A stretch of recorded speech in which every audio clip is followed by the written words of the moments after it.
너무 빠르게 들통난 문재인 정권 꼼수. 본심을 드러내는 청와대의 북한 비핵화 전략. 흔히 좌파들이 북괴의 개수작에 속는다고 말하는데요. 이는 잘못된 주장인 겁니다. 정확히 국내에서 기생하는 종북, 친북 좌파들은 속는 게 아니라 북괴의 개수작에 동조를 하는 겁니다. 따라서 문재인 좌파 정권도 북괴와 일맥상통하여 북괴 편에 서서 공동 보조를 맞추고 있는 거죠.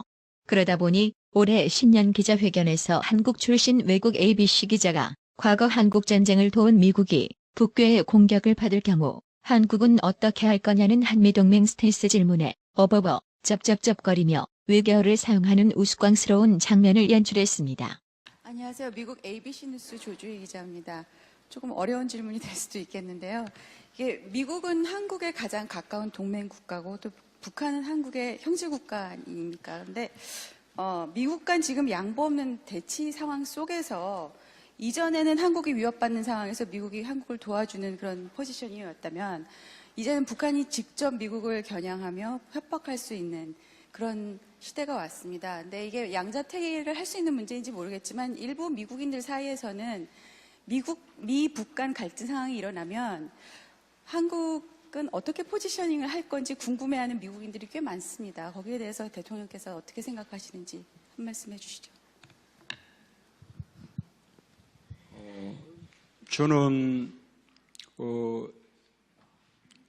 안보에 관해서 한국과 미국은 오랜 동맹국가이기도 하지만 또 안보에 관한 이해를 함께 공유하고 있다고 생각합니다.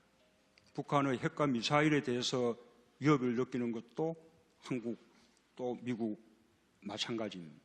그래서 한미 양국은 대단히 긴밀하게 공조하면서 북한 핵 문제에 대응해 왔습니다. 또 그러면서 아까 말씀드린 대로 강도 높은 제재와 압박을 국제사회와 함께 나가면서 그러나 그 궁극의 목표는 북한을 대화로 이끌어내서 외교적인 해법을 강구하는 것이다라는 것을 분명히 했습니다. 이제 미국이 주도했던 제재와 압박 거의 효과일 수도 있습니다. 남북 간의 대화가 시작되었습니다. 이 대화를 남북관계 개선의 계기로 삼고 나아가서는 또 북핵 문제를 대화를 통해서 해결하는 그런 계기로 이렇게 발전시켜 나가려고 합니다. 그에 대해서 미국과 아무런 이견이 없다. 그래서 미국도 이번 남북 대화에 대해서 전폭적으로 지지하면서 이것이 북핵 문제 해결에도 도움이 되기를 바란다는 뜻을 함께 표명을 하고 있는 것입니다. ABC 기자의 질문이 그렇게 어려운가요? 일제강점기 시대 한국은 독립을 위해 서방 세계의 구원을 요청했고 6.25 전쟁으로 공산화 위기 순간에도 한국은 국제사회의 구원을 요청했으며 공교롭게도 미국에 의해 식민시대가 종식되고 북괴 적화 야욕으로부터 자유대한민국을 소화할 수 있었습니다. ABC 기자의 질문에 오브 코스라고 하며 북괴가 미국을 공격하는 어리석은 행동은 하지 않을 거라 믿는다고 대답을 해야 했지만 문재인은 주절거리기만 했습니다. 이런 문재인의 친북 노선이 굳건하던 한미동맹의 균열을 가중시킨 겁니다.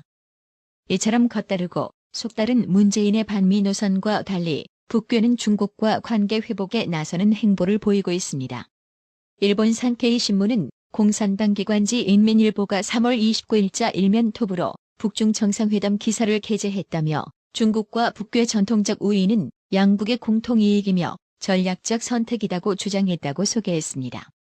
이어 중국은 1950년에 발생한 한국전쟁에 인민의용군을 참전시켜 엄청난 희생을 감수하며 북한을 구했기 때문에 혈맹적 우위라고 표현하는 것이다라고 했습니다. 산케이 신문은 덧붙여 북한 김정은 중국 방문으로 양국 관계가 개선된 가운데 중조우호협력 원조조약에 따라서 중국은 유사시 북괴를 군사 지원을 결정했다고 보도하며 북중 관계 혈맹적 우위가 부활함에 따라 미국이 북괴를 무력 행사하기가 어려워졌다라고 전망했습니다. 일제 식민시대는 기억하면서 6.25 전쟁은 잊어버리고 싶은 문재인. 많은 사람들은 왜 태극기 집회에 성조기를 등장시키느냐고 묻습니다. 한국전쟁 중 미군 전사자는 54,260명입니다. 이건 누가 뭐래도 미국과 최고의 혈맹적 우위를 다져야 할 관계이기 때문입니다. 한국과 미국을 위협하는 북괴에게 퍼주지 못해서 안달난 문재인 좌파 정권에게 그래서 트럼프가 단단히 화가 난 것입니다. 트럼프 대통령은 3월 30일 페이스북을 통하여 한국을 보라. 우리는 한국에 엄청난 군인들을 보내 국경을 지켜주고 있지만 제대로 대가로 지불받지 못하고 있다. 그렇지 않은가? 한국은 방위비 분담이라도 제대로 하라며 사실상 문재인을 겨냥해 일침을 날렸습니다. 백악관 사정에 정통한 소식통은 현지 시간 4월 1일 도널드 트럼프 대통령의 현 심경을 짜증이 나 있다라고 전했는데요. 지난달 3월 8일 트럼프가 김정은의 미국과 북괴 정상회담 제안을 즉석에서 수락한 것은 이유가 있었다. 속전속결로 두 지도자 간의 북핵 문제를 해결하려 했다. 그런데 동맹국 한국의 기난 요청으로 4월 말경에 열리는 남북 정상회담 뒤로 미북 정상회담이 밀렸다. 그런 사이 김정은과 시진핑 회담이 열리고 단계적 동시 조치에 합의했다. 중국까지 가세한 3차원 양상으로 판이 뒤바뀐 것이다. 여기에 한국까지 선 핵폐기 후 보상 리비아 방식은 사실상 북한에 적용하기 힘들다고 나섰다. 리비아 방식을 검토하는 미국을 대놓고 견제한 것이다. 이처럼 사실상 미국 대 한국, 북괴 그리고 중국 구도로 흘러가고 있는 데 대한 트럼프의 극에 달한 짜증과 분노는 3월 29일 한미 자유무역협정 서명을 북핵 협상 타결 뒤로 미룰 수 있다. 휴전선을 지켜주고 있지만 대가를 못 받고 있다 등 연이은 돌출 발언으로 표면화됐다. 트럼프는 지금의 문재인 좌파 정권이 북핵 폐기 노력보다 오히려 북괴와 중국의 빌부터 북핵 폐기 방해자 노릇을 하고 있다라고 파악하고 있는 것입니다. 한국과 북괴 그리고 중국까지 가세하여 단계적 비핵화 조치 분위기를 띄우자 트럼프 대통령은 강력한 대북 제재로 경고를 했는데요. 니키 헤일리 유엔 주재 미국 대사는 성명을 통해 국제 공동체가 북한 정권에 비핵화할 때까지 최대한의 압박을 계속하겠다는 의지를 보여준 신호라고 밝혔습니다. 이런 가운데 일본 고노타로 외무상은 북한이 새로운 핵실험을 준비하는 정황이 확인됐다며 일본과 북괴 정상회담 개최에 대해 신중한 자세를 보여주겠다고 밝혔습니다.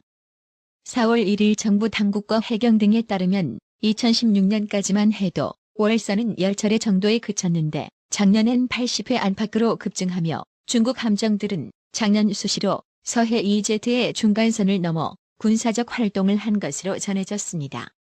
사정이 이러함에도 문재인 좌파 정권은 그저 넋놓고 중국의 월선 행위를 그저 수습한 것만 하고 있으며 심지어 북괴 6차 핵실험 후 사드 추가 배치하겠다고 공언해놓고 뒤로는 사드 반대 단체들의 불법 공사 점거 행위를 그저 넋놓고 있다가 6개월째 공사가 중단된 상태라고 하며 주한미군 관계자는 한국 정부가 사드 배치의 문제를 방치하고 있는 것 같다며 실망을 넘어 체념 상태라고 합니다.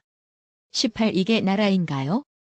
한술 더 떠서 입만 열면 촛불혁명 내세웠던 문재인 좌파 정권 고작 이런 주한미군 철수하라고 혁명타령 늘어놓은 건가요?